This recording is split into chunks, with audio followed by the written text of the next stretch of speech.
ఏటా పిడుగుపాటు కారణంగా దేశంలో వందల మంది ప్రాణాలు కోల్పోతున్నారు.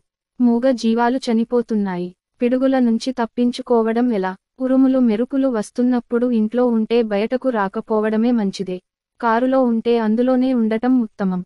పొలాల్లో పనిచేసే రైతులు ఇళ్లకు లేదా సురక్షిత ప్రాంతాలకు చేరుకోవాలి. భూమి పొడిగా ఉన్న చోటుకి వెళ్ళాలి. చెట్ల కిందకు, టవర్ల కిందకు వెళ్ళకూడదు. సెల్ ఫోన్, FM రేడియో వంటి ఎలక్ట్రానిక్ పరికరాలను వినియోగించకూడదు. ఒకవేళ తలదాచుకునేందుకు ఆశ్రయం లేనప్పుడు తమను తాము రక్షించుకునేందుకు ప్రయత్నించాలి.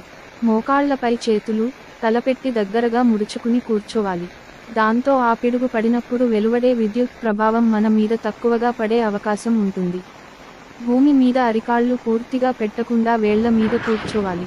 ఒకవేళ నీటిలో ఉన్నట్టయితే సాధ్యమైనంత త్వరగా బయటకు వెళ్ళాలి. ఇళ్లలో టీవీలు, రిఫ్రిజిరేటర్లను ఆపేయాలి.